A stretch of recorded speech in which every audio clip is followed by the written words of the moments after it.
Well, the question everybody should be asking are the bulls or are the bears in control? So yesterday I mentioned that we had that cup and handle that played out and 390.1 was my target. I was very convinced we would hit that level. However, I was not really expecting us to open below that, but the biggest thing now that we have to question is 390.1 going to be resistance or are we going to turn it back into support?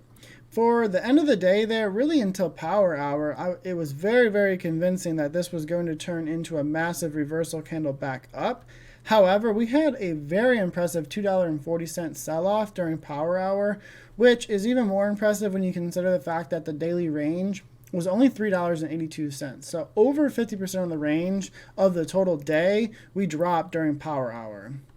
So some of that could have been a front running of Netflix, being a little nervous about Netflix earnings. I'm not really sure, honestly, what caused that end of day sell off, but it definitely seemed unwarranted and not really supported by some of the technicals I watch. So one thing I'm going to look for tomorrow is definitely 390.1. Bulls need to close this back over 390.1, really preferably back over 391.5 if they have hopes of coming back up here and testing the upside here. As you can see, using the December high and then the December lows for this consolidation here, we have a really nice black breakout channel here. So if we continue to break down tomorrow, that bottom is 383.9. If we break through that, then that is even more convincing that we're going down. However, if we hold in this area, we still have not quite made our breakout or breakdown yet. But 390.1 remains my main pivot point for tomorrow. Taking a look at futures here, it's going to close in 2 minutes here, and we're closing right at 39.20. So this is my major pivot point here, similar to 390.1 on SPY. Same thing, we have a really nice breakout channel here. This one we can use the October low and the low here though, and then we use the December high. With that, same thing though, if we break down below 38.68 tomorrow, then that breaks that and that should signal downside. However, what I'm seeing here is after this sell-off here, this could turn into a nice bull flag if we can pop up. And with holding 39.20, this could easily shoot us back up here. One of the biggest things to watch for is this is going to be kind of a hanging man candle here. I would have liked to see a little bit longer of a wick, but it's about 50%. So this should be a reversal candle up. This should open the upside to at least retest 39.45 tomorrow, if not all the way up to 39.65. The biggest support to watch for tomorrow is 38.95. Taking a look at Tesla, I'm indifferent about Tesla. I was very bearish at this moment right here when we rejected. And even though we came up here and touched 136, like I said, we probably would. And we have come back down and now closed under the daily 20 EMA. Really until we either break this rising wedge here or close back over the daily 20 EMA. I'm pretty neutral.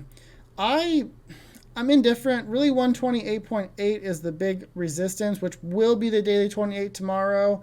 And then support is going to be right here at 125.5 for the daily 8 EMA. However, rising wedge support is closer to 126.5. So depending on what Tesla does tomorrow, that really could show us what's going to happen for the next week or two on Tesla.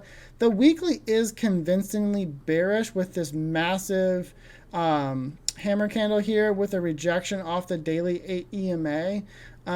If we get a big push up tomorrow, that would change my mind on what's going to happen next. But this rejection off the daily 8 EMA and this candle formation here really does show some downside potential.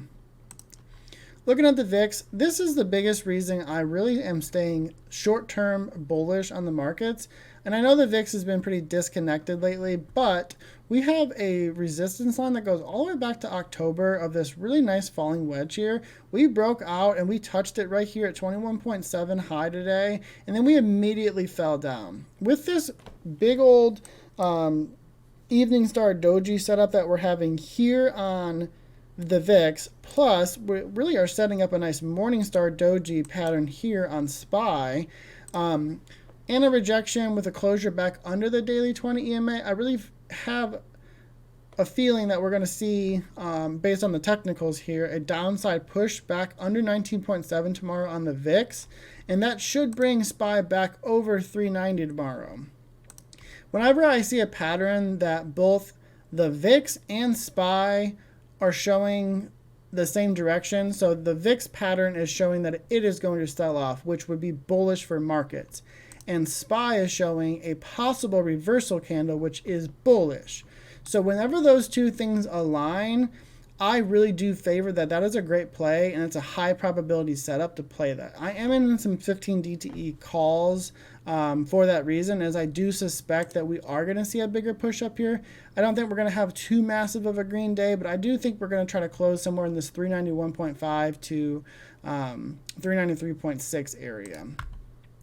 Last little bit here is Bitcoin. Bitcoin has remained relatively stable and bullish here. So as long as this stays over the daily 8 EMA, that is also bullish for the markets. We are just riding that daily 200 EMA here now. So really until I see crypto go for the full next sell-off and break under the daily 8 EMA, that really does remain bullish for markets also. So all right, I hope you guys had a great day today, and we'll see you guys tomorrow. Thank you for tuning into this video. Don't forget to subscribe and like to stay updated with my most recent videos. There is a lifetime Discord link there for you guys. If that one doesn't link, just go ahead and send me a message, and I'll get you guys a new one. Some of the benefits of the Discord is there's a live trading, live intraday commentary. I also do an updated pre-market with support and resistance levels every day. You can follow me on YouTube, Twitter, Instagram, TikTok, and Reddit.